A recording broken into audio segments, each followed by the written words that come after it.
Hello and welcome to Simply Mindful, a sanctuary for those seeking to understand the intricate dance between the mind and the soul. I'm your host, Maya. Today, we are embarking on a deep neurological journey to explore a feeling that many of us know all too well, yet struggle to define. That profound sense of being adrift, of standing on a vast, empty road where every direction looks exactly the same, hollow and devoid of color. Have you ever felt as though a monochromatic filter has been draped over your entire existence? It's not just a lack of activity, it's a deeper, more visceral absence of why. The passions that once fueled your late nights have evaporated, leaving behind a sterile gray void. You might even find yourself longing for the ability to want something again. If this resonates with you, please know that you aren't just lazy or uninspired. What you are experiencing is a specific physiological state within your nervous system. To understand this through the lens of neuroscience, we must look at the brain as the executive producer of your life's narrative. When life feels aimless, it's as if the producer has run out of scripts, or the engine of the production has seized up. At the heart of this experience lies a critical pathway known as the Mesolimbic Dopaminergic System. Often referred to as the reward circuit, I prefer to call it the engine of desire. Many people mistakenly believe that dopamine is the chemical of pleasure, the reward we get after achieving a goal. However, in the realm of neurobiology, dopamine is actually the neurochemical of anticipation. It is released not when we reach the finish line, but the moment we perceive a viable path toward a goal. It is the fuel of seeking. It provides the somatic drive, the physical urge to move, to strive, and to overcome obstacles. When your life lacks a clear objective or a sense of future orientation, this engine essentially runs out of fuel. Your brain stops secreting those vital pulses of dopamine. Without that chemical go signal, the world loses its luster. This isn't just a metaphor, it is a metabolic reality. Your interoception, your brain's perception of your internal state, reports back a sense of lethargy, making even the simplest tasks feel like wading through heavy sludge. But what about meaning? We often talk about meaning as a vague spiritual concept, but your brain processes it through a very concrete mechanism: connectivity. In neurological terms, meaning is the bridge your brain builds between the present moment and a projected future. It is the ability of the prefrontal cortex to justify current discomfort, like the repetitive, painful practice of a musical instrument, by linking it to a future state of mastery or achievement. When this connection is severed, when the future feels blurry or unattainable, your brain devalues your current efforts. It views your hard work as rowing in a circle. Without a destination, the brain's survival logic kicks in and says, why waste the energy? This is why aimlessness feels so exhausting. Your brain is actively trying to conserve resources because it sees no return on investment for your actions.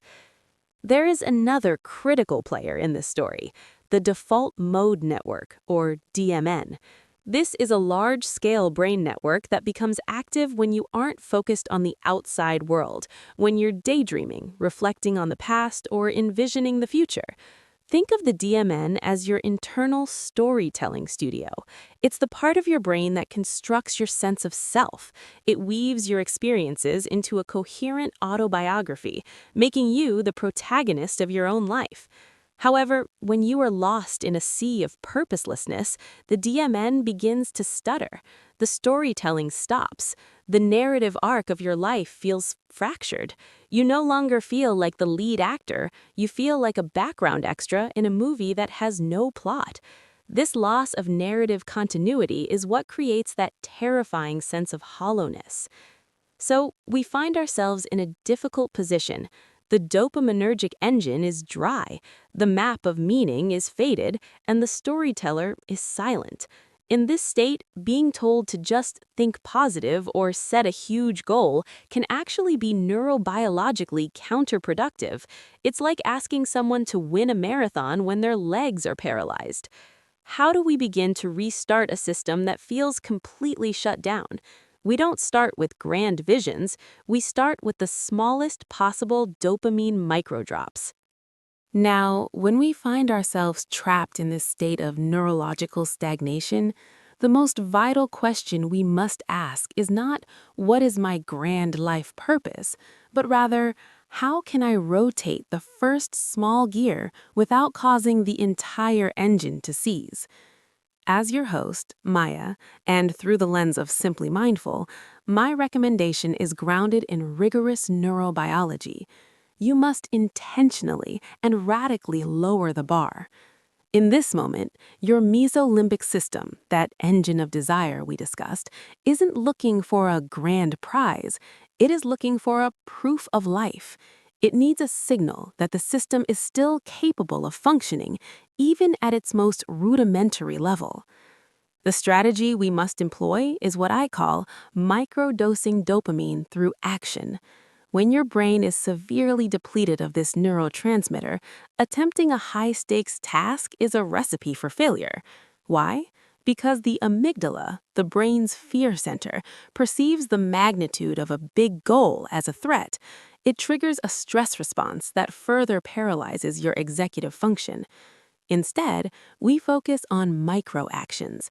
These are tasks so minuscule that they bypass the brain's defense mechanisms. They are too small to fail. Consider the following. Standing outside for exactly 5 minutes to allow sunlight to hit your retinas, which regulates your circadian rhythm and serotonin levels. Or perhaps washing just a single dish. Maybe it's simply holding a warm cup of tea and practicing interoceptive awareness, feeling the heat transfer from the ceramic to your palms. In clinical psychology, this is known as behavioral activation. Every time you complete one of these tiny, inconsequential tasks, your brain releases a microscopic pulse of dopamine. It's a spark. It's not meant to make the car win a race. It's meant to see if the engine can even turn over. It is the literal ignition of your motivation circuit. These movements send a powerful signal through your somatic pathways back to the central nervous system. They whisper to your brain, we still have agency. In a world where you feel powerless, proving you can control the movement of your hand to write one sentence in a journal is a radical act of self-reclamation. And here is where the science of the default mode network becomes magical. When you engage in these consistent micro-actions, the DMN, the storyteller, begins to observe a new pattern. It stops telling the story of someone who is stuck and begins to draft a new narrative. I am someone who took a step today. The DMN begins to weave these small data points together to form a new self-narrative. It starts to rebuild the bridge between your current state and a potential future. You are essentially prototyping a new version of yourself, one small action at a time. Sometimes, starting a new chapter in life doesn't require knowing the ending.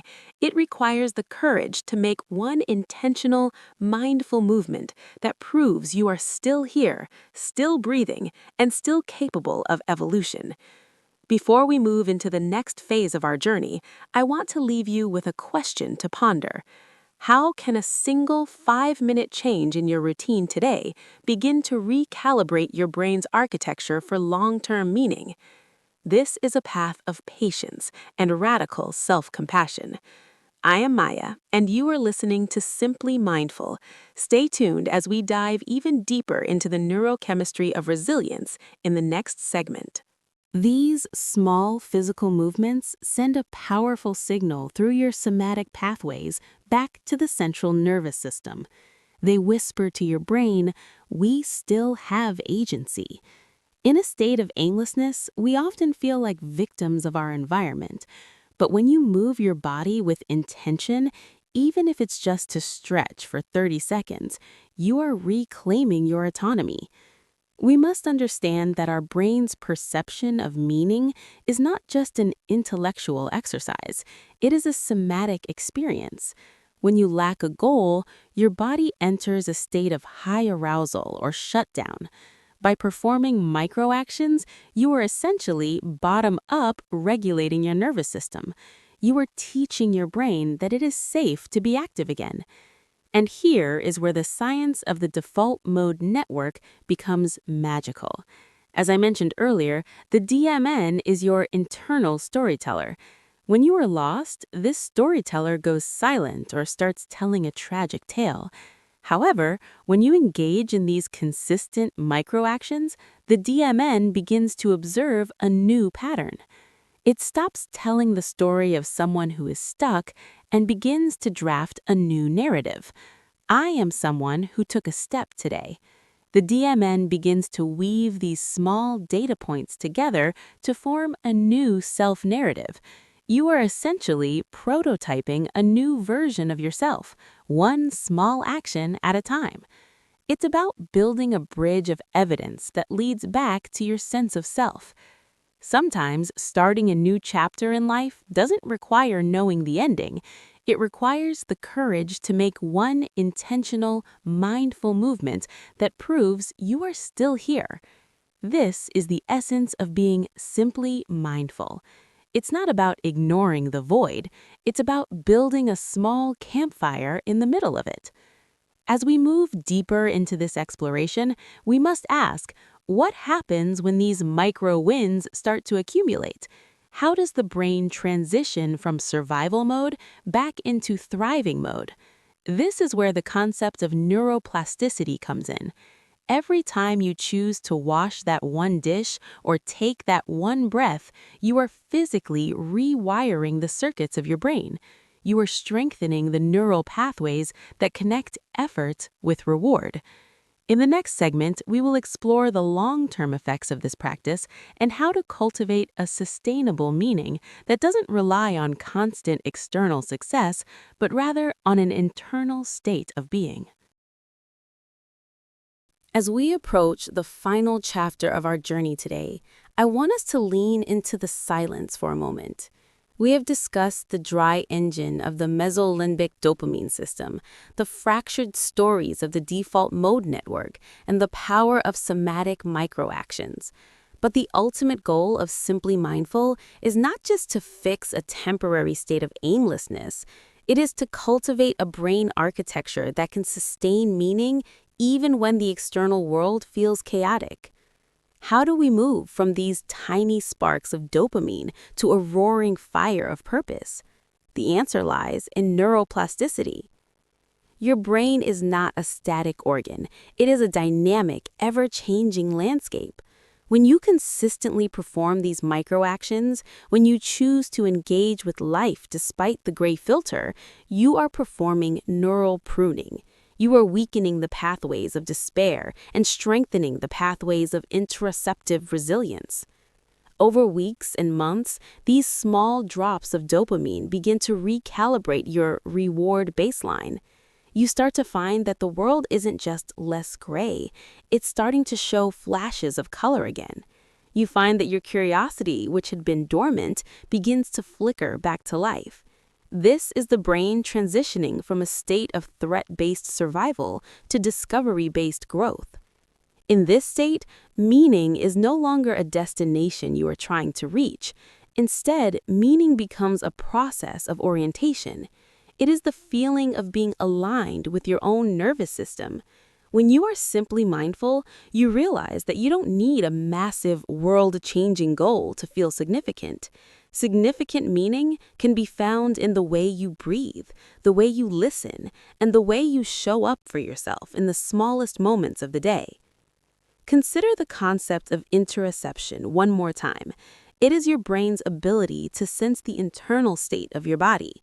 When we are lost, we often lose touch with these internal signals. We become numb. By practicing mindfulness and small intentional acts, you are re-sensitizing your nervous system. You are learning to hear the quiet whispers of your own desires once again. This is the rebirth of the self. It is the moment the default mode network stops looking back at past failures and starts visualizing future possibilities with hope rather than fear. You are the author, you are the protagonist, and most importantly, you are the observer of this beautiful, complex biological miracle that is your mind. As we conclude, I want to leave you with a final thought to carry into your week. The void you feel is not a permanent state. It is a biological signal that your system is resting and waiting for a new spark. Don't rush the process. Don't demand a 20-year plan from a brain that is still trying to figure out how to enjoy a cup of coffee. Be patient, be gentle, be simply mindful. Thank you for spending this time with me. It has been a privilege to navigate these neural pathways together. If this episode spoke to you, I invite you to take one small, microscopic step today, not for the world, but for yourself. I am Maya, and you have been listening to Simply Mindful. I look forward to our next deep dive into the beautiful intersection of science and the soul. Until then, stay present, stay curious, and keep nurturing your inner light.